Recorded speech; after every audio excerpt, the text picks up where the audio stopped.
they saw a private email of mine on my computer and from my doctor about my estrogen prescription, talking about my transition. And within 5 minutes, everyone on the ship knew. And I was on that ship for another 6 weeks. And that's when the physical abuse started happening, being pushed around, people slapping my ass when I walked past them. I'd wake up in the morning, and on my cabin door, there'd be a picture of a chick with a dick. And all that kind of stuff, and the comments that people made, and I got really upset by it. And when you're on a ship, it's a very small space. Everything's much more intense because it's a world by itself in the middle of the sea. You can't go to land, you can't get off it, so you have to handle it. Okay, so 欢迎回到王美洲餐厅。Let's get back to the translation of my show in Google. It's called "All the Internet Beauties Are Listening." Well, hello, all the internet beauties. Does that make any sense? Well, it's a thing. It's fine. It's fine. Everyone's beautiful. So, Kim, what would you introduce yourself? Let's give you a minute. What would you like people to, the audience or the public to know who you are? Well, okay. I suppose let's start with that. Hi, I'm Kim Asher. My Chinese name is Jinruihong, which means the Golden Wire Phoenix. We talked about the story for that earlier. It's a good story. So, should I tell the story? I'll tell you. Yeah, tell the story. So I went to Guangdong's temple just outside Taipei, and then they taught me a past life, which was exactly the same as a dream I used to have when I was a child. So I felt very affected by that. And then they said, go and sit down and we'll tell you if you have a connection to a god or a goddess or something. And they came back and they said, you're connected to Zhuoti and Xianyu. Now I always say it wrong, but We need to practice for the YouTube people. does it vibrate? No. Do you want it to? Can I swear, by the way? Yeah. Oh, good. Because any of my content is not profitable, so Okay, it's so- just for the better good. It's for Yeah. for the story. Same as my stuff. But... Yeah. So do we start again? No, it's So fine. carry on, and you're going to cut it anyway. Yes. So, right. Fuck. There we go. Tested that. You're welcome, YouTube, bitch. No, cut it out. Cut it out. Yeah, no. Okay.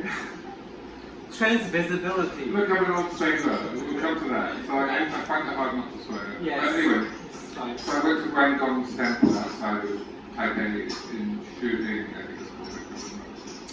And they said you're connected to Zhuoti and Xianyu. Did you pay that guy? Or did you ask him to It costs do money. the section? Yeah. It costs money. Okay. Everything costs money. And then they said that so she is the goddess of sex and war. Which is perfect for me because I'm happy in both of those. Sex and war. I'm happy with both of those. Do you like war though? I'm good at it. Okay. Doesn't mean I like it, but I'm good at it. Yeah. So I've had to be. Yes. But after going to the temple, they said this connection, she rides a Feng Huang into war. So they gave me the name Feng Huang, or Huang, not Feng, male Feng, because Feng is the male character and Huang is the female character. Yes. And of course, Kim is Jin, so Jin, Huang. And actually, you, a friend of mine there, gave me the name Ray, Jinruihong, because, well, you've got to know that. So that's how I got my name, my Chinese name, which I love, Jinruihong. And this is Jin Pong Pong. So this is a Phoenix and Jade. Oh my god. So can we know a little bit about what your job is at the moment? Is it in Taiwan? Yes, it's in Taiwan. Is it like good? Is it like horrible? Are people good to you? Can we have a little taste or a little vision about what a lovely trans young women like you in Taichung? What's her struggle? What's good about Taichung? I don't know what in this place, because you say you've been travel and work through a lot of country, but now you're based in Taichung. So what about Taichung? What's the life? What's the job? Okay. What is it? And So, overall. let's go to my career. Yes. We'll talk a bit about that. Now, when I do this type of content or interviews, talks, I don't go into the names of companies or anything like that. I draw a line. Right, so, but basically, I work in the industry of building offshore wind farms. And at the moment now, I'm a project manager. Can you explain for a theater kid to even know, like, I have no any background for technology, like, what the fuck is that? Well, do you know what a wind turbine is? A wind farm? Yes. Right? Yes. So that's for the electronic. Yeah, green energy. Yes. Offshore, at Yes. sea. Yes. So we built those. Yes. And that requires a lot of different people with a lot of different knowledge and experience. I've done most of those jobs over the last, you call me young, I'm not that young. I just use a lot of makeup. So, hello new person. Hi, like that. 我们先开始了，但是我们那个另外一位会让你进入我们的 section 哈。So now, because I'm a bit older, and it's quite a male industry, it's 98% men in the industry, which to a gay man might sound exciting, but believe me, they're not very friendly to our community. So it's quite a tough industry for someone like me. So over the years now, I work on land, and I run parts of those projects from an office where I can go home at night and go to a restaurant and have the internet and all of those things that you can't have when you work on a ship. But I spent about 3,000 days on ships around the world, probably in about 30 countries. I spent about 10 years around the coast of Africa, a lot of time in Asia, Australia, Denmark, Norway, everywhere really. So I've been around a bit. I'm an old sailor. That's why I swear a lot. But you don't miss it, did you? I really enjoyed it. Really? Yeah. Like what's the fun part? Well, it seems so tough, like all the traveling or the tough guy. I don't even want to imagine. I served army for 1 year. I almost killed me. I'm like, I want to go home. Like I can't even imagine that. It's hard work. When you go on a ship, you work 7 days a week, 12 hours a day minimum, and you do it sometimes for 3 or 4 months. There's no vacation during that. You get told when you eat and when you sleep, and the work is very hard. But we play with some of the biggest toys in the world. We build things that people can't even imagine underwater that keeps the world with energy. It keeps the world connected. So everything from transatlantic fiber optic cables that connect the internet, or oil pipelines, gas pipelines, offshore wind farms. Basically, we do good stuff, a lot of hard work. And I miss that. And when you're on a ship, you have a rhythm that's really hypnotic, because you're just in that process. Is it the sound or the engine? It's or all of what it. is it? It's all of it. You love it and you hate it at the same time. But actually, people think, oh, you make lots of money and it's very exotic. You travel the world and you have a lot of time off because you work for 3 months on a ship and then you go home and have a couple of months where you're not working. And it sounds great, but actually it's really, really tough, because after 3 months on a ship, you're exhausted. And you spend a couple of weeks at least recovering from that.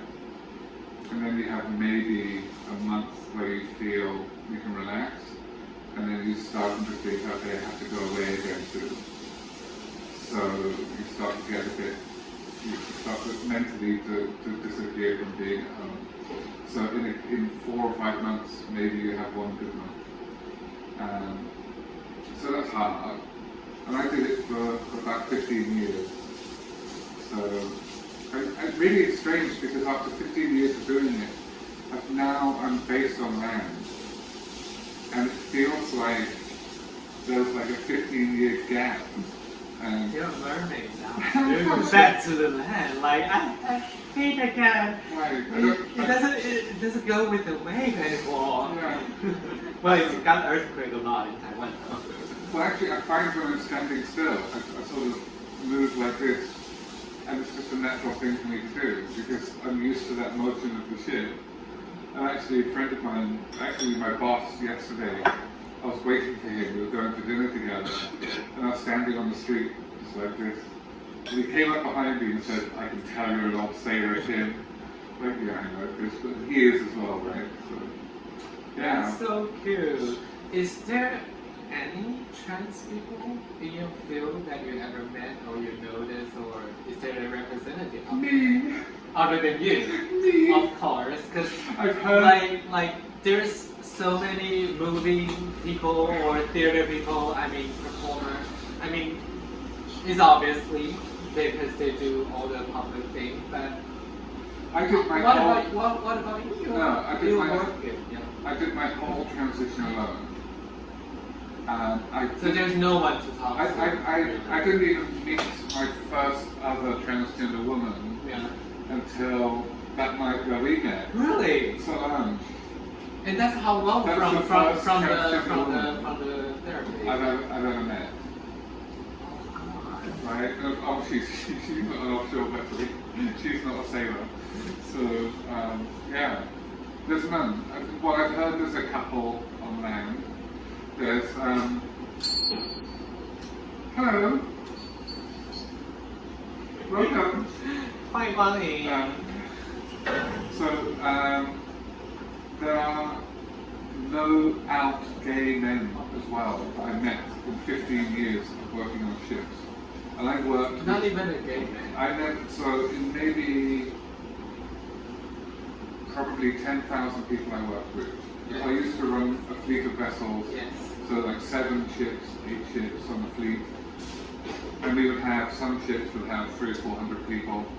So, you know, and normally I would be the most senior person in that fleet. I'd be running all of the ships, right? So I would get to know most of the people. And I met 2 men that told me they were gay, and they told me privately. And they said, of course, don't tell anyone.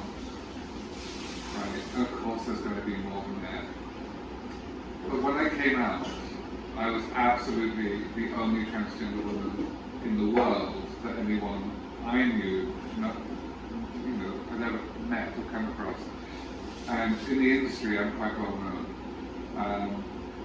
And I had a very good reputation, long experience, and I knew a lot of very senior people in a lot of the big companies, and none of them had heard of another transgender woman in the industry anywhere. Now, since then, I've heard of 2 or 3 others in the world, but I've never met them, I've never come across them, I don't know their names, I don't even know which countries or anything about them. But then, in the last year or 2, I've had maybe 5 or 6 other people in my industry contact me on LinkedIn and say, I'm trans. Thank you for doing this, because it was really tough for me to come out. But it's getting a bit easier, a little bit easier for the other people coming up behind me. But it's not easy, not for them, and for me it was really tough. Did you need to do a paperwork through your company, or did you just came out? Or what did the company say, or you just jumped from another company? What was the story? I was a freelancer, so Yes. a consultant. So I didn't work for a company. I sold what I could do to companies, which is very normal in this industry. So I've been on estrogen. Well, do you want the full story? you go for it? That sounds Oh, fun. you're saying yeah. Okay, Yeah, we'll it's do it. interesting. Popcorn, no problem. How So, long ago? Well, the story, Okay, you let's like public to know. let's, How about that? let's rewind to the beginning. Yes. Okay, buckle in. Lock the doors. So, when I was 4 years old, Yes. I walked into a shop. I used to get pocket money, so like they would give me like $1. That's in Canada. No, actually, at that point I was in the UK. I had British and Canadian citizenship. Oh, she's international. She's all over the world, basically. Yeah, She's an international superstar. I tried to ignore the British bit because they're very transphobic as a country. So change your ideas, Britain. So when I was 4 years old, Yes. they gave me, my mother gave me some pocket money to go to the shop and buy some chocolate or something called a comic. And when I went in, there was a man in front of me, and he looked around and he said, "Oh, let the little girl go first." She had very curly hair and quite delicate features. And I started crying, and I ran out of the shop, and I screamed, "It's not my fault, I'm not a girl." And that's the first time I learned that I had something wrong. The inside and the outside aren't the same. So I cried that night. I cried a lot for a long time after that. But then, testosterone arrived when I was 11 years old. I had to start shaving. So I had a lot of testosterone hit me very young. And I went from very small to tall very quickly, which I found very painful because I felt that testosterone was turning my body into something I didn't want. But then it's a very powerful molecule, it's a very powerful hormone. And so you just go with it. And actually when I was, I'm not going into that bit, there's some stuff's too personal. So we'll skip a few years. But when I got to university at the age of 18 in London, I thought I was a gay man. So this is going back like 1990, around that time. I thought I was a gay man. Because there was no language to describe who I was. I didn't think that transitioning was possible. I didn't even really know about it. And so I would go to all of the gay clubs in London where I felt very comfortable. Because you know what our community's like, Just like whatever. Yes, whatever, right? We all kind of get on, we have better music, better clothes, better restaurants, better food, better parties, like life is better. And we all accept each other, and that was very different for me than the straight, very conservative Catholic community that I've grown up in. So I felt very comfortable. I thought I'd become a gay man. But even that didn't really feel right, of course. So I didn't feel correct as a gay man. And then I thought, okay, so I'm not a gay man, so what am I? So I'm bisexual, right? So I thought, well, maybe I'm just a straight man who likes the gay community. So I got married to a woman, and we stayed together for quite a long time, but it was a very dysfunctional relationship. We both brought some issues into that. And then as I got older, I thought, I can't do this anymore. I can't live like this. And it felt like a pressure building up inside me. I got suicidal, and I started really not knowing what to do. I got very fat. I put on a lot of weight. And I started taking estrogen, the female hormone, for the first time about 10 years ago. And at that time I was working on ships, and one of the other people on the ship had about 150 people on it. They saw a private email of mine on my computer, and from my doctor about my estrogen prescription, talking about my transition. And within 5 minutes, everyone on the ship knew. And I was on that ship for another 6 weeks. And that's when the physical abuse started happening, being pushed around, people slapping my ass when I walk past them. I'd wake up in the morning, and on my cabin door, there'd be a picture of a chick with a dick. And all that kind of stuff, and the comments that people made, and I got really upset by it. And when you're on a ship, it's a very small space. Everything's much more intense because it's a world by itself in the middle of the sea. You can't go to land, you can't get off it, so you have to handle it. But again, that got me very depressed. I stopped taking estrogen at that point. And I tried to push down this need to transition.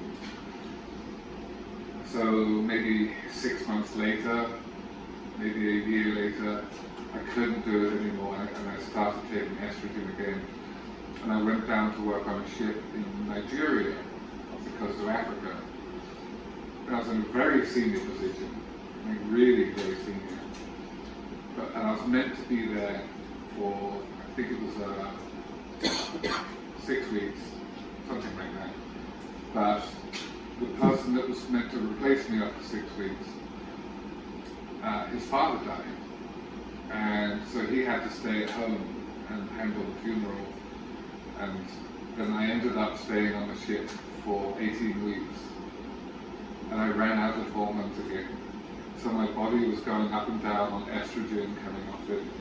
And of course that affects your moods, it affects your emotions, it affects your body, it affects everything. And so that was a big problem for me. After that, I came back to land. And I thought, I can't transition while I'm working on ships. So I took a year off, and again, it was a very bad time. Again, quite suicidal, very overweight, very depressed. Because when I take estrogen, within 1 day, my depression disappears. My blood pressure returns to normal. I feel healthy and happy, and everything's really good. And when I stop it, it's unbearable. So then 3 years ago, or 3.5 years ago, I wasn't working. I started estrogen again, and I thought, that's it, if it kills me, I'm staying on it, I'm never stopping this again. And then I got a phone call, we've got a job for you on land in Taiwan. It's only for 4 weeks, but do you want it? And I said, is it on land? Yeah, okay, I'll do that. I knew nothing about Taiwan. I knew that there was, you know, the revolution in China in the 40s, and then a lot of people came to Taiwan, and Taiwan developed very quickly. That's all I knew. It was very general knowledge. And so I flew down here, and COVID just started. That's like 2019? November 2019? Sounds about right? Something like that. Talk a little bit about the Taiwan life. Yeah. A little bit. So, like, that sounds a little bit fun, I guess. Like the yeah. fun part, because you come to Taiwan because the lane job, right? Yes. You got a 4 weeks job ahead, but you didn't plan to stay longer like that. No. Yeah. So I came here with... What's the first impression of it? Okay, so the first impression was actually horrible. What? Yeah. No, did you win Kaohsiung or Taiwan? No, because the first impression was quarantine. Oh no, that's like 2 weeks in hell.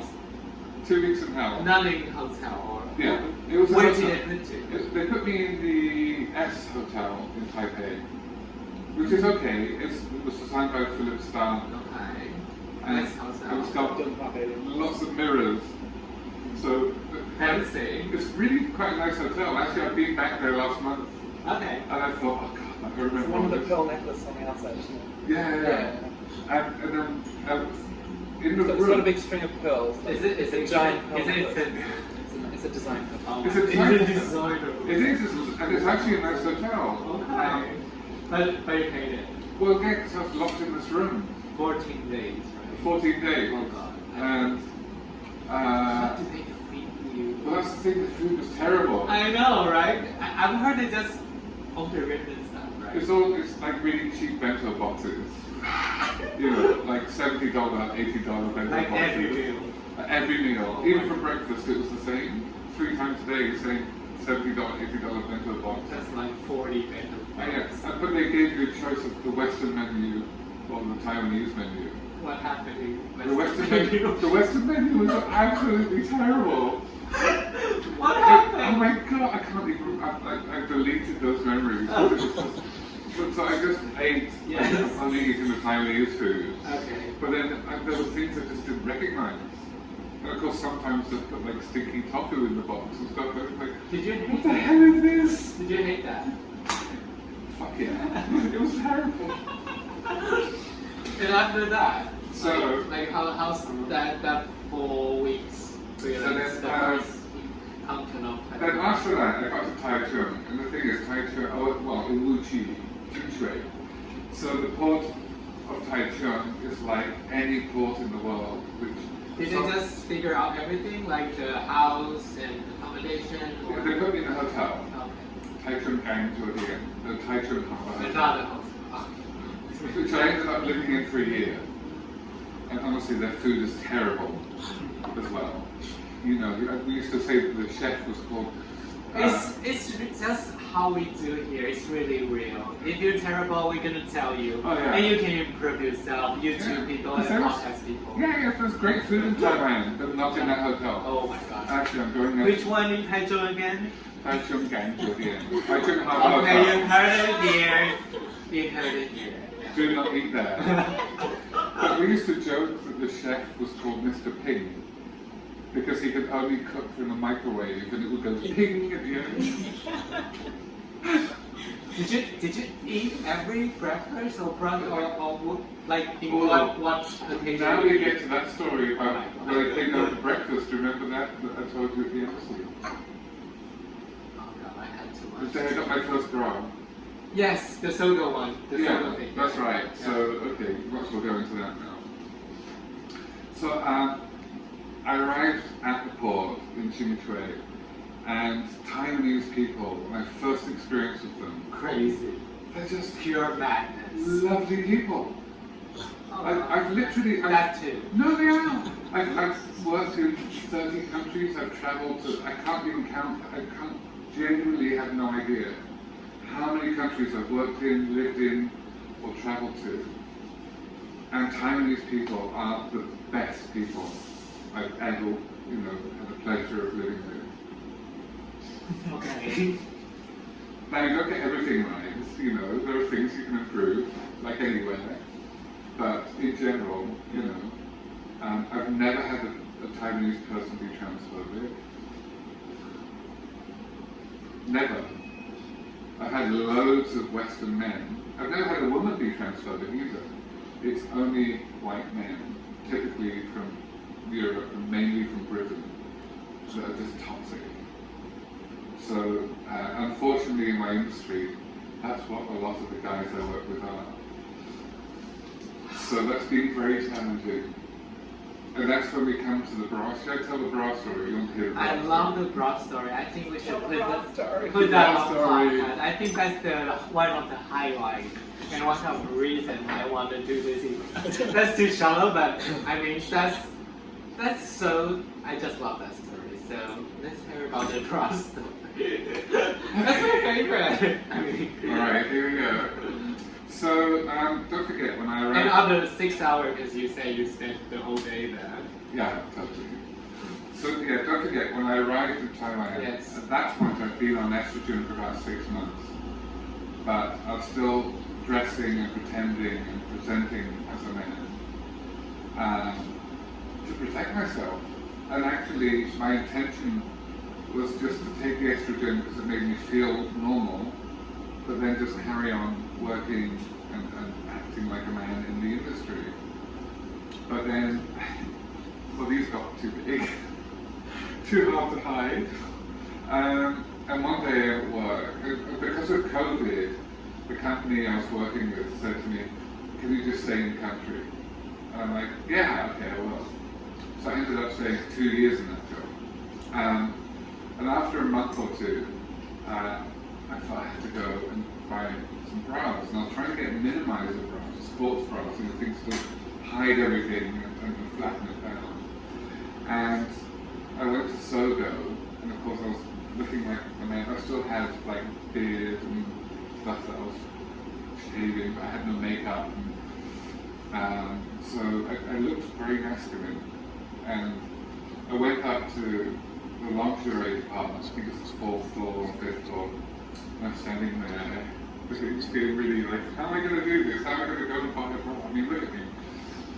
And this older Chinese woman found me, and she came up, and I think she thought I was going to buy underwear or something for a girlfriend.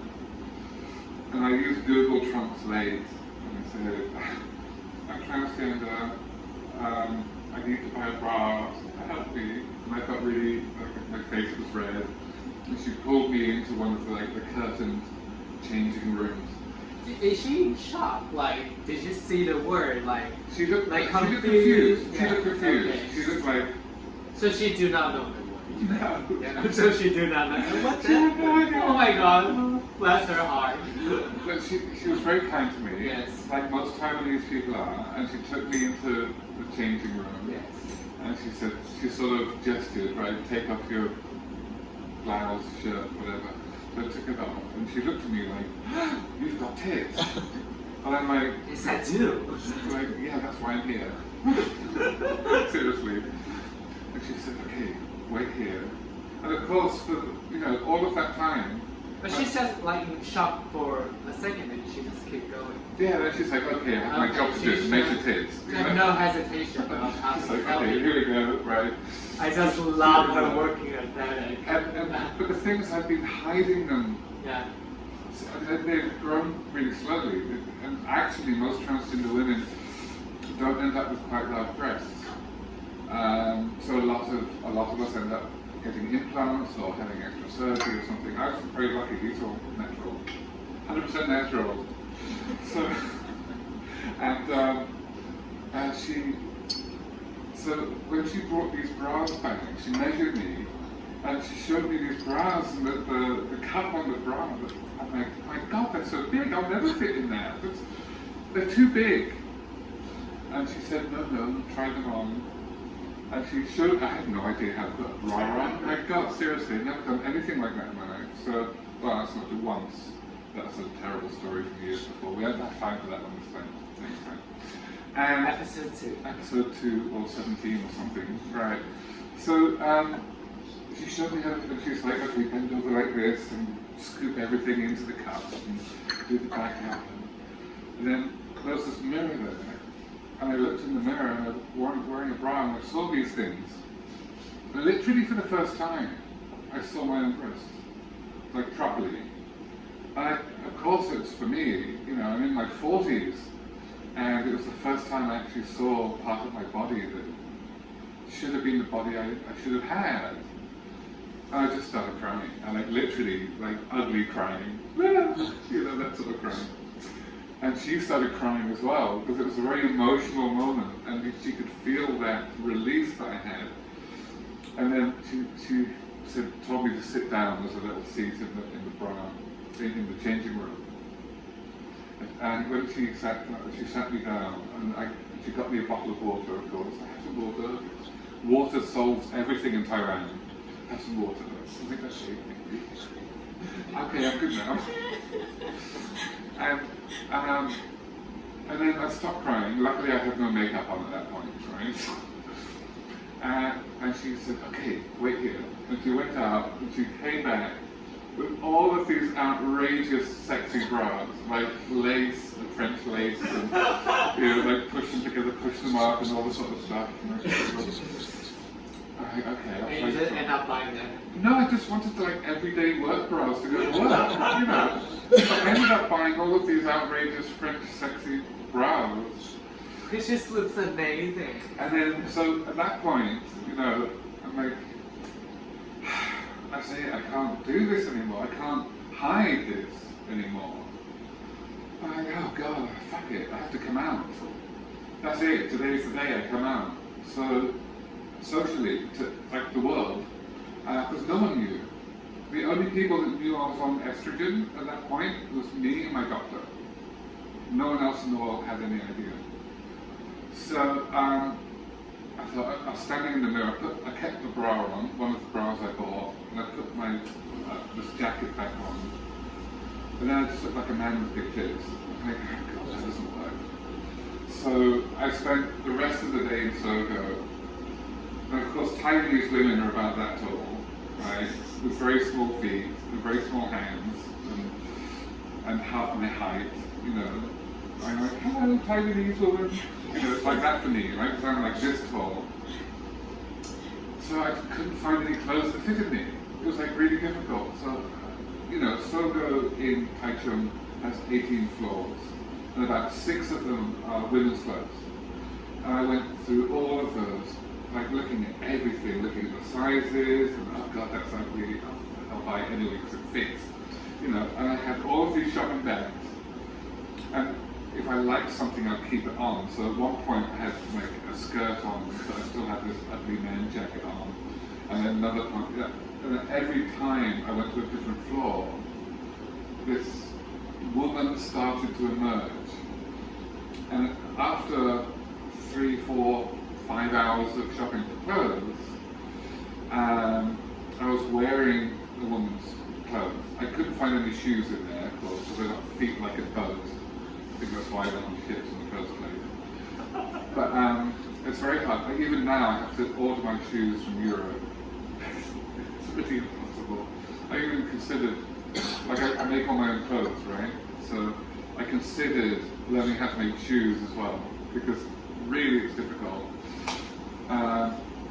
So yeah, at that point, I was dressed and looked like the body, everything of a woman, but my face was before any facial surgery, before I had, you know, like laser hair removal, all of that stuff. I thought I need makeup. So I went downstairs and I met this amazing woman there called Amber, that's a Western name, working at the Shiseido counter. And she spent hours showing me how to do a cleanser routine, how to do foundation, powder, eyeshadow, eyeliner, everything. From scratch. And then at that point I had like this in the mirror, like, oh my God, there's me. First time I ever saw myself in the mirror, like properly me. Because I used to look in the mirror and I would be in pain looking at what I used to see. And then suddenly I'm seeing this woman there and I'm like, this looks good. Oh. So, but then I left the Sogo, of course.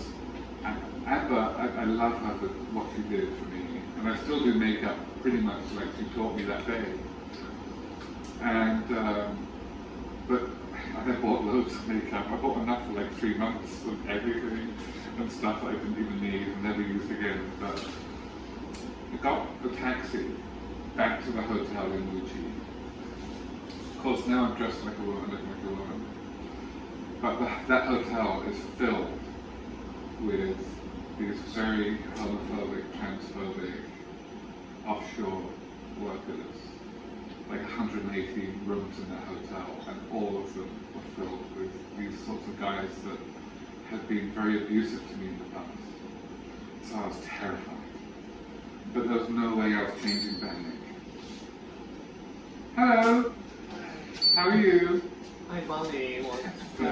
Ni hao. Hi, Bonnie. Just playing with it. And so I ran to my hotel room. And I stayed in there. It was Saturday evening, and I had to start work again Monday morning. And all of Sunday I stayed in my room practicing how to do makeup. And then Monday morning came. I got up. I used to start work at 7 o'clock in the morning. Breakfast in the hotel started at 6:30. So I got up at 4 o'clock in the morning.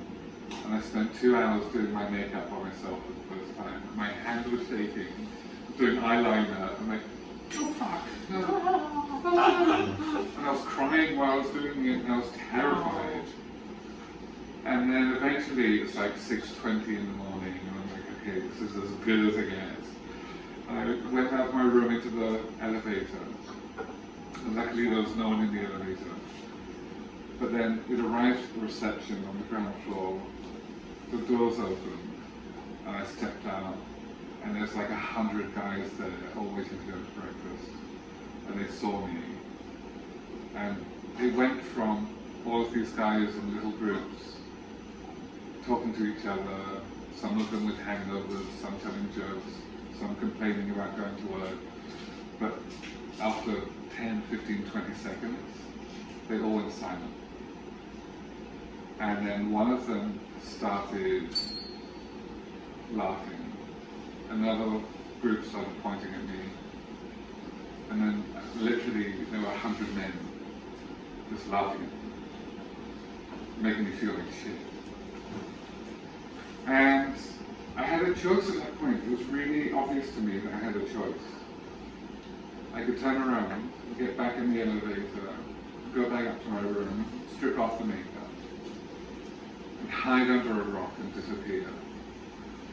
Or come out fighting. And here I am. Right, that's why I said I'm good at war. Fabulous! Oh my god! Are that during the full first week? All happening during that time? It was tough.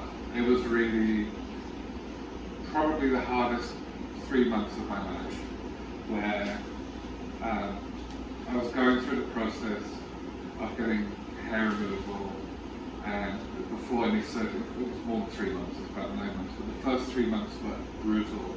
Like even in the morning, that first morning, when there was a queue of like 100 guys waiting to go to breakfast, I just held my head up and I walked out and I stood at the back of the line. And then the guy, and I still remember his face, and he was a German guy, came out of the elevator, saw me, and should have joined the line behind me. But instead of like a gap just like between you and me standing in a line, he stood about 5 meters behind me and was visibly like this. And it was like that all the time. Again, sometimes I'd get into an elevator, there'd be a bunch of these guys in the elevator that just push me out before the doors closed, like physically like that, but really hard. I had a drunk guy break into my hotel room, threatened to kill me if he didn't let him do what he wanted to do. I had people punch me, I had people swear at me, call me all kinds of things, I had people making jokes all the time about me to each other. But actually some of the worst times were when the room would just go silent. People, you walk into the room and it's just, everyone went quiet. And of course I was going through the transition, and it was during COVID, and I was the only person on land for my company at that time, running a fleet of 7 vessels, working 12 hours a day, 7 days a week. And the only time that we would stop was when it was bad weather, very unpredictable. So I was exhausted with the work. And then I found out as well, so I came up after maybe another 6 months.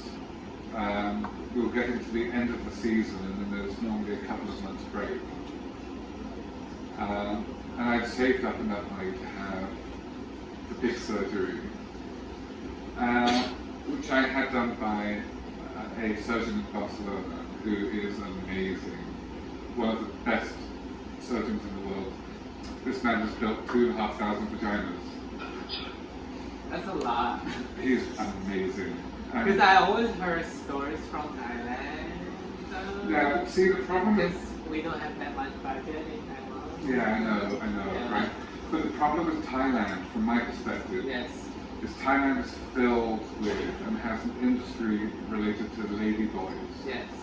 And I think that most of the time there's a big difference between a lady boy and a transgender woman. Because most of the lady boys are gay men that do it because they can make money out of the Western guys that have a fetish. And so it's a different thing. It feels more like a factory. It feels more like a product, a fetish. Maybe. A living sex Well, story. I don't know. Maybe living method for them. Yeah, Kind of. yeah. A little bit. And I don't judge them for it at all. Absolutely, I've got no problem with anyone living their best life, and for them, if that's their best life. But I felt that was not the right place to do it. And I'd heard about this surgeon in Barcelona who does an incredibly good procedure with a very interesting technique. And okay, let's get personal. So far as I know, I'm the first transgender woman in the world with a G-spot. You're a gay man, you probably don't even know what a G-spot is. I probably know what that do, but yeah, tell us. It's a bundle of nerves inside the vagina, up around the back wall at the front. Did the surgeon build that? The surgeon built it. Is that an extra? Yeah, it was an experimental technique that he did. It's amazing. It's very, very effective. So I'm very happy with that. Barcelona, you said. Yeah. Thank you. I am gender clinic. I am gender clinic in Barcelona. I mean, we already have like 44 minutes content. For the end of this section, I wanted to know, what do trans women need in Taiwan at this time? Okay, let me tell you about the good stuff in Taiwan, right? Tell me like good or bad. Give me a vision. Yeah. Yeah. First of all, day-to-day life, I've never had a problem with any Taiwanese person. Never. There was one drunk guy in a bar last night, but every woman has that one, right? So, That's everywhere. Yeah. Changing over my paperwork, so For the ID? my ID, Yeah. driving license, everything was actually really easy. Okay. Surprisingly easy, and easier to do it here than. Is it because Dacelo? Well, that helps. So that was really easy. Yes. But, we don't have visibility. My industry, despite my experience, it took me a year to find a new job after I came out. That was very tough, but that's not Taiwan, that's the industry. I think Taiwan, there are still, of course, there are things that could be better, but it's one of the best places to be transgender I've ever been to. But, right? It's not That's a big but. Is it a big but or? It's a big but. A little but. It's a big but. Oh, okay, it's a big but. It's a big but, not my but. Yeah. Yeah. And I think that's about women in Taiwan, the role of women in Taiwan, which is very obvious to me that there's still like Some catch up to do. a lot of catching up to do. Even though we have a female president. Yeah, but that's Still, she got a lot of backslash. it's not just that. Yeah.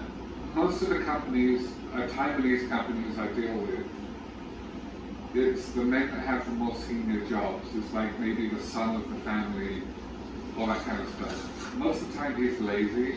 Most of the time he's incompetent. Most of the time he has no interest even in the business. But I ask the women working in the company to get things done, and they get it done. So I find that really frustrating that women are still seen as they get the more junior jobs and they're not supported that much and they're not promoted up and they're not given opportunities. And there's An this equal wage. yeah, Yes. and there's still this very old-fashioned concept that the son should get all of the access to power and options and opportunities, and it's totally inappropriate.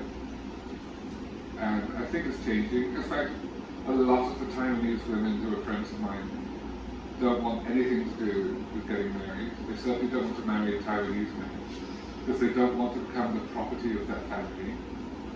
And Taiwanese, like dating as a transgender woman, as bisexual, right? It's so easy for me to get a relationship with a woman in Taiwan. It's really easy. Hi, ladies. But men, it's absolutely impossible. Why is that? Why is it finding a man for you? Is Okay. Well, certainly, of course, gay men. I have nothing against gay men, right? As you well know. Gay men are kind of fucked up, so I cannot say No. guarantee. Well, what have I they're got crazy. What have I got for a gay man? Nothing, right?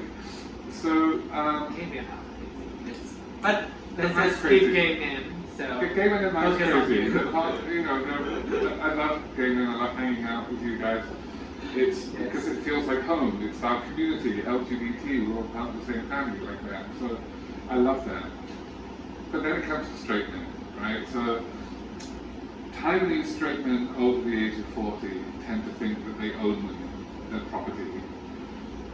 Taiwanese men under the age of 40 are like little boys with no sense of maturity or responsibility. They need their mommy to. They need their money for everything. A lot of Western straight men are very transphobic. So, you know, on Tinder, I've got like 600 likes from men in the first weekend. But they're looking at the pretty pictures. What do they want? Well, the first thing I ask them when we have any chat is I'll say to them, have you read my profile or did you just look at the pictures? And then they read my profile, and on my profile I'm very open. I say I'm a fully transitioned, post-operative transgender woman. And every single one of them disappears like that. Every single one. The Western men.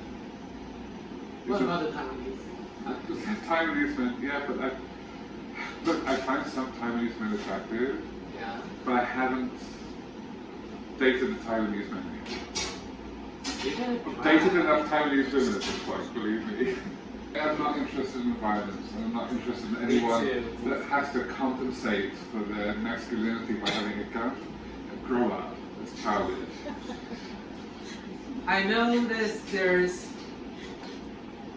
I think they call them tracer in English, like straight presenting men, they have straight life, but they always go to trans women for sex. Yeah, but you know, okay. Like, is that a fetish? Okay, What do you so think look, about that? Transgender women are women. Yes. I have the neurology, the psychology, the biochemistry, the anatomy of a woman. My paperwork says woman. I am a woman. There's nothing about me that's masculine at all. Maybe my voice is a bit deeper. I could have another surgery to cut my throat open and make it a bit higher, but no, I am who I am, I love who I am, but I'm a woman. But yes, there are some straight men. So look, if a straight man has sex with me, they're still straight, they're still fucking a woman, right? But straight men don't see it like that. They see it as a sex object, a fetish, something to tick off the list. And I know so many straight men are like that. yeah, and it's actually, it feels threatening. It feels very toxic, it feels very unpleasant, because you're being targeted. Like a collection. Yeah, they don't see Kim Asher, they don't see me for who I am. And actually a lot of them assume, because you're transgender, I've still got what I used to have. I don't. I have a custom built primo quality vagina. And it's amazing. With a G-spot. From Europe. That literally makes me sing. Oh no. She's a soprano. Yeah, in the bedroom my voice does go up a lot. So anyway. Thanks for Kim for all the sharing today. I think that's all the time we have today. And this is about, we're gonna end our podcast record section, but for the live audience, we still can Any do questions? some Q&A for the live audience. Anyone wanna chime in?